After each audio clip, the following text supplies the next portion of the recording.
Hi everybody, welcome back to the Girly Girl Bookworm. So today I have a weekly wrap up for you. I figured I was going to be at my parents' house with all my old books from the last time I wrapped you up on, plus I was bringing the books back that I just finished, so I thought this would be a really great opportunity to wrap you up on all the books that I've read since I left you guys and last wrapped you up, which was a very long time ago. It looked like, I think it was the very beginning of February that I last wrapped you up. So a lot of things have been happening.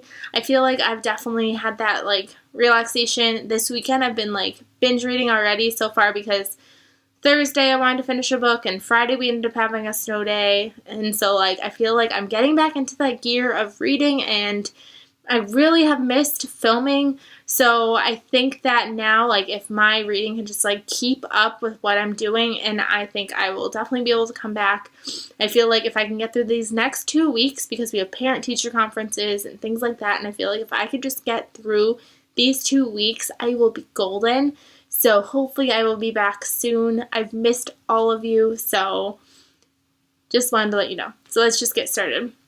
So the first book that I have to wrap you up on is After I Do by Taylor Jenkins Reid. She is probably one of my new favorite authors. I've only read 2 books by her, but I really enjoy her work. This book is about a couple. They've been married a really long time, and they're just fighting, and they're just not communicating, and they decide that they want to spend the next year of their lives separated, which means that they're not legally separated or getting divorced, but they're going to take a year off where they cannot contact each other whatsoever. And if the end of the year is over, if they decide to be together, great. If they decide to get divorced, that's great too. So her books really make you think, and they're not the typical, I feel run-of-the-mill, guy meets girl. They really bring in problems that make you think, and you don't know what side you want to be on. You don't know if you want to be rooting for them to stay together or if you want to be rooting for them to go be apart. And then because of that, you don't know what the author is really going to choose. So I really enjoy her books. So I gave this book 5 stars. Then I decided to read 2,000 Kisses by Christina Sky. This book has been on my bookshelf for I don't even know how long. Let me just show you something. There's a Borders price sticker on the back. That's how long this book has been on my shelf.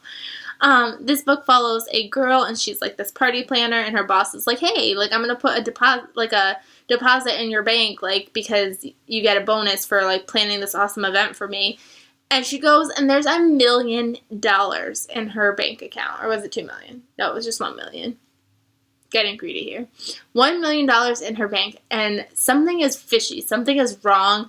So her brother sends her off to this town, and I want to say it was Arizona, and so that way she could be there until he could figure out what is going on there and if she's in danger. So obviously she goes there. Love ensues. It was alright. I gave it 3 stars. Glad to finally have it off my shelf. Then I read Betting on Hope by Deborah Clopton. This is book 1 in the 4 Hearts Ranch series. I think it's only 3 books as of right now. I read Counting on a Cowboy, which is book 3, this time last year, and I really, really enjoyed it. So I found this book in a thrift book, not thrift book, but a thrift store. Actually, it was a bookstore, but not Thrift Books, the website, but used bookstore. Does that make sense? Yeah. So this is the first book. This follows one of the other brothers. The 3 brothers, they live on this ranch. So they're trying to run this ranch, and each book follows a different brother falling in love. And I loved this one. This one also got 5 stars from me. I tried to read Born in Fire by Nora Roberts. I don't know why I said try. I did. I read this book. This is the first book in the Irish Born trilogy. This follows this girl, they live in Ireland, and that she is a glass blower, and this guy is hey, I want to sell your work. Can I put you in a gallery? And she's okay, fine. And obviously, there's some love and some drama there, but I felt it was a bit slow, and I felt it was very back and forth, and I wasn't fabulously crazy about it, so I gave it 3 stars. Then I read A Bouquet of Love by Janice Thompson. This is the 4th and I believe final book in the Wedding by Design series. I love this series. They're companions. She also has like a spin-off series that came before it that I need to pick up. Each one follows a different girl. So like the first one followed a photographer. The second one followed, was she the cake lady? Hold on. I can just find out based off the titles if they're in here. Yeah, the cake lady, and then the dream dress, which follows a dressmaker, and then this one is a bouquet. Obviously, so florist. So I really enjoy all of her books. They're kind of Christian fiction-y, so if that bothers you, I wouldn't really go into it, but I still love a good chick lit, so I can look past the Christian fiction aspect. So another, like, 5-star read from me. Where They Found Her by Kimberly McCrae. I read Reconstructing Amelia by this author way when I first started my channel, which was almost 5 years ago, because I won it in a Goodreads giveaway, and I loved that book, so I had high hopes for this one, and I wasn't that thrilled with it. I had started it, and then I went back to another book, and then I like came back to it because I just wasn't like ready for it, I guess. It follows this woman, and she, I believe she like just had a miscarriage or something. So like she, yeah, because it's through the loss of her own baby. She's like, right now she's trying to be like a journalist, and there's like nobody around at this point, and some guy like her boss calls her, and he's like, I need you to cover this story. So she goes down to cover the story, and there was a baby found dead, so she is trying to kind of like figure out the story to this and who did it and things like that. It was alright. It was just very, very slow. So I think I only gave this one 3 stars. Behind Her Eyes by Sarah Pinborough. I got this book from the Book of the Month Club. Like I've said in my last video, go check out the Book of the Month Club if you have not already. It's such a good deal for hardcover books. If you just do 1 month subscriptions, it's $16.99 per book, which is half of an adult book. Like this book, if I went to the store, it would cost me $25.99. So actually not exactly half, but it's still a good deal because you don't have to pay for shipping unless you want it faster. Then it's $1 shipping. Or what I just did, I signed up for the 12-year subscription. So now my books are only going to be like $10.99 each. So that's pretty awesome. So yeah, so I read this book. This book is supposed to follow a woman, and she meets this guy in a bar, and she starts flirting with him. Turns out he's her new boss. And then she also somehow by accidentally friends his wife. So she's kind of torn because she's kind of like having this affair with her husband, but she's also being friendly with his wife. And you tell something creepy is going on with the wife. So you're like, what is happening? And the thing that I have to let you know about is there is like a paranormal like twist to this, which if I knew there was a paranormal twist, I might not have picked this book up because I just really wanted a regular thriller.